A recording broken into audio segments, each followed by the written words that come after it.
Hello students, welcome back to our YouTube channel सर्वेस study. बच्चों, आज हम यहाँ पे एक न्यू वीडियो लेकर आए हैं और इस वीडियो में हम डिस्कस करेंगे एस चांद क्वेश्चंस के सॉल्यूशन। ठीक है, जैसा कि आपने यदि मेरी प्रीवियस वीडियोस देखी होगी तो आपको पता होगा कि मैं क्लास 10th फिजिक्स के 4th chapter reflection of light के क्वेश्चन के सॉल्यूशन प्रोवाइड कर रहा था। तो हमने आई थिंक 8 नंबर तक के क्वेश्चन का सॉल्यूशन आपको प्रोवाइड कर दिया था और उन सारे वीडियोस का लिंक आपको डिस्क्रिप्शन में मिल जाएगा। ठीक है, 9 नंबर के क्वेश्चन से आज हम यहां पर सॉल्व करेंगे।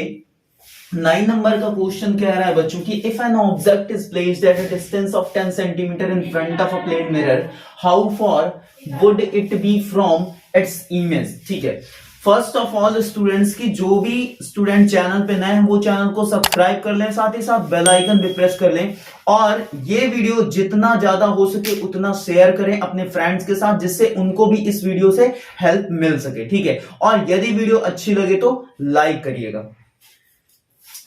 कह रहा है कि if an object is placed at a distance of 10 centimetre in front of a plane mirror, एक प्लेन मिरर के सामने 10 सेंटीमीटर की डिस्टेंस पे एक ऑब्जेक्ट यदि प्लेस किया जाए तो how far would it be from its image. तो ऑब्जेक्ट से इमेज के बीच की डिस्टेंस क्या होगी बच्चों। ठीक है, कितनी दूरी पर होगा ऑब्जेक्ट से इमेज हमारा। ठीक है, अब बहुत सारे बच्चे इसमें कंफ्यूज होते हैं। कंफ्यूजन इसलिए होती है, देखिए सबको पता है object distance is equal to image distance, ये होता है किसमें, प्लेन मिरर में। तो सारे स्टूडेंट्स क्या करते हैं कि 10 सेंटीमीटर की डिस्टेंस पे ऑब्जेक्ट को रखा गया है तो इमेज 10 सेंटीमीटर की डिस्टेंस पे फॉर्म होगी, बस 10 आंसर लगा दिए और यहीं से क्या हो जाता है, गलत हो जाता है। स्टेटमेंट को थोड़ा सा ध्यान दो, how far would it be from its image.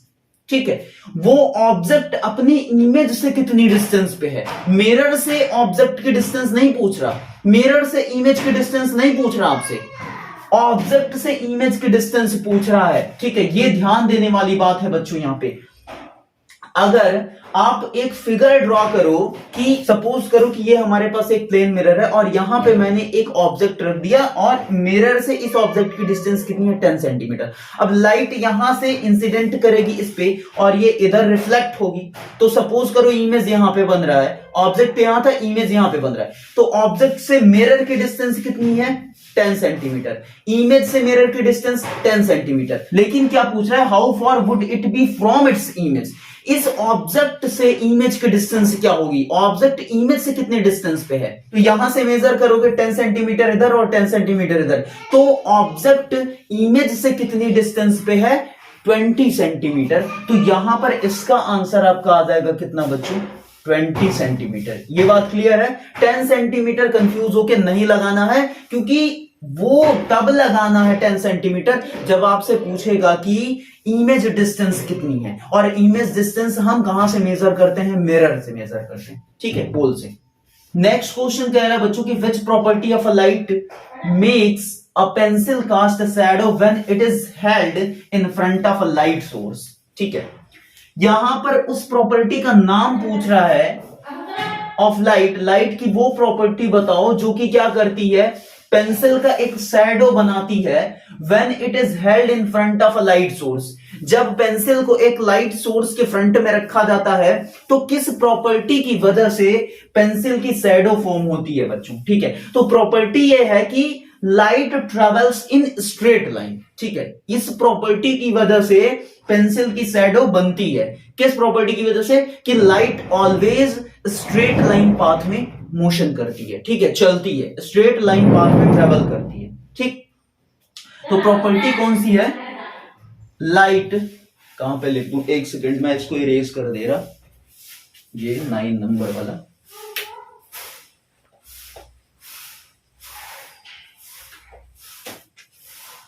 Property कौन सी है, लाइट ट्रेवल्स इन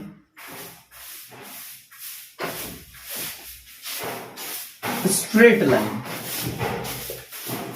ठीक है, लाइट स्ट्रेट लाइन में ट्रेवल करती है जिसकी वजह से पेंसिल की शैडो फॉर्म होती है या किसी भी ऑब्जेक्ट की। सपोज करो आपने देखा होगा, ये फील भी किया होगा कि जैसे क्या होता है, जब हम छोटे थे तो हम भी करते थे कि जब वो मून निकलता है रात में, ठीक है, और उसकी जो लाइट है, मून की जो लाइट है, उसको जब हम देखते थे तो हम क्या करते थे, अपनी शैडो को देखते थे। तो हम अपनी शैडो को देख देख के ऐसा लगता था कि वाओ मेरी शैडो बड़ी है। मतलब अगर एक दो लोग हैं ना, तो वहां पे हम लोग ये कंपेयर करते थे, लाइक अ गेम प्ले करते थे कि देखो तुम्हारी शैडो, तुम्हारी जो परछाई है बोलते हैं, तुम्हारी जो शैडो वो मेरे से क्या है, छोटी है, ठीक है। तो लाइट सोर्स अगर फ्रंट ऑफ ऑब्जेक्ट पड़ रहा है, मतलब कि मून की लाइट है ऐसे आ रही है, मेरे ऊपर पड़ रही है, पीछे लाइट के जाने का कोई रास्ता नहीं है, तो वहां पे क्या बन जाता है, शैडो बन जाता है। सेम यही यहां पर हो रहा है, ठीक है। तो लाइट स्ट्रेट लाइन में ट्रेवल करती है, इसी वजह से किसी भी ऑब्जेक्ट का शैडो फॉर्म होता है बच्चों। क्योंकि अगर लाइट जिगजैग मोशन कर पाती ना, तो लाइट ऐसे फ्रंट में आ रही है, इधर से अगर उसको ब्लॉक कर दिया जा रहा है, मेरी बॉडी उसको ब्लॉक कर रही है, तो वो इधर से जिगजैग मोशन करके इधर निकल जाती। लेकिन light travels in straight line, जिसकी वजह से शैडो फॉर्म होती है, ठीक है। अब देखो एक और एक्सपेरिमेंट आप कर सकते हो कि आप क्या करो, कम से कम चार आप क्या कर लो, कार्डबोर्ड ले लो और उसमें छोटे छोटे होल्स कर दो, ठीक है। सेम शेप के कार्डबोर्ड रहने चाहिए और जो होल हो वो हर एक पॉइंट पे सेम हो। मतलब कि इस कार्डबोर्ड में अगर मिड में किया है होल, तो अगले वाले कार्डबोर्ड में भी, मतलब उन 3 कार्डबोर्ड में भी मिड में ही करो, ठीक है। अब क्या करो कि चारों कार्डबोर्ड को ऐसे आप सेट कर दो, 4 रख दिए आपने स्टैंड लगाकर, और यहां से क्या करो, स्टार्टिंग से एक कार्डबोर्ड में से आप लाइट क्या करो, लाइट इंसिडेंट कराओ उसके होल से। तो लाइट क्या करेगी, फाइनली लास्ट में जाके क्या होगी, वो निकलेगी लास्ट में। इससे क्या पता चलता है कि लाइट स्ट्रेट लाइन में ट्रेवल करती है। क्लियर नहीं हुआ बच्चों? अगर आप क्या करो, एक कार्डबोर्ड को थोड़ा सा शिफ्ट कर दो, जब आप शिफ्ट कर दोगे ना, तो वो वहीं तक लिमिटेड हो जाएगी, आगे वाले कार्डबोर्ड में पास ही नहीं करेगी लाइट। क्योंकि आपने क्या कर दिया, उसका जो सेंटर पॉइंट था, जिस होल में से लाइट जा रही थी, उसको आपने क्या कर दिया, शिफ्ट कर दिया, तो लाइट आगे जा ही नहीं पाएगी, ठीक है। तो लाइट क्या करती है, स्ट्रेट लाइन में ट्रेवल करती है ऑलवेज, ठीक है, जिसकी वजह से शैडो फॉर्म होती है, ठीक है। तो प्रॉपर्टी ये है हमारी।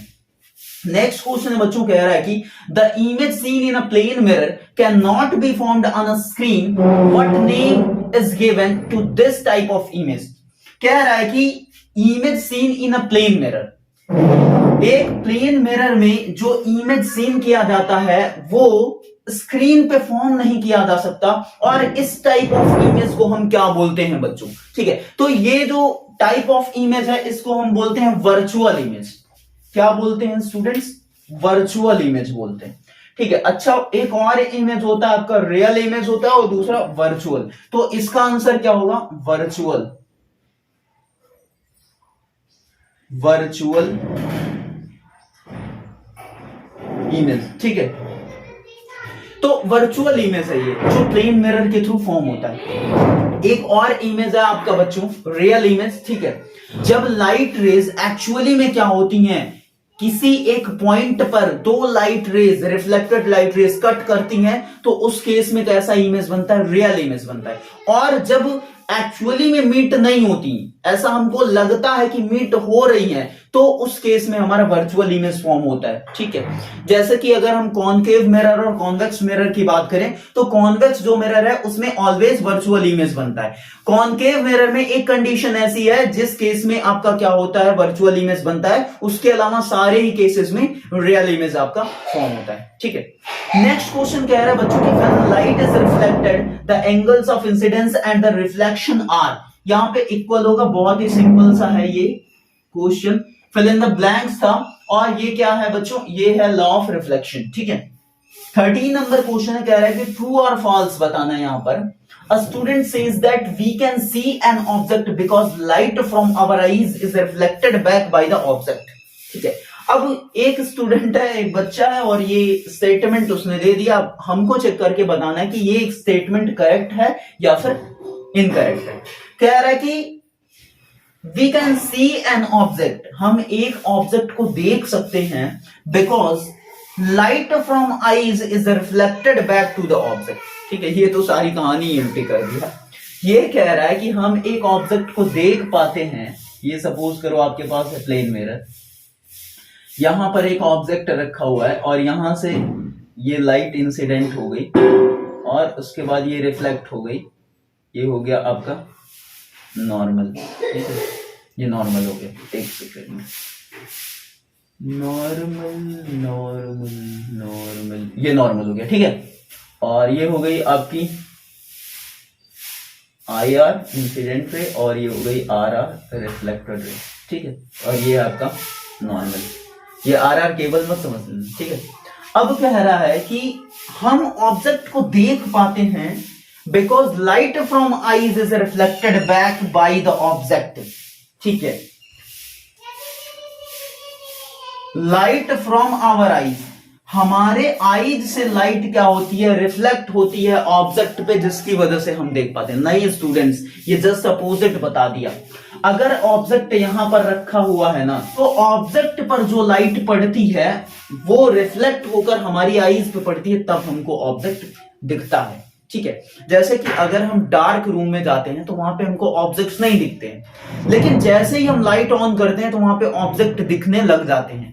रीजन ये है बच्चों कि जब हमने लाइट ऑन करी तो ऑब्जेक्ट्स पे वो बल्ब की लाइट, वो टॉर्च की लाइट पड़ी उस ऑब्जेक्ट पे, और उस ऑब्जेक्ट ने क्या करा, लाइट का कुछ पार्ट रिफ्लेक्ट किया हमारी आईज पे, और उस रिफ्लेक्टेड रे की वजह से हम क्या करते हैं कि उस ऑब्जेक्ट को इजिली सीन कर पाते हैं, देख पाते हैं, ठीक है। तो ये स्टेटमेंट जो है वो फॉल्स है, ये उल्टा बता रहा है बेटा, ठीक है। ऑब्जेक्ट से लाइट हमारी आईज पे रिफ्लेक्ट होती है, जिसकी वजह से हम देख पाते हैं, ना कि ऐसा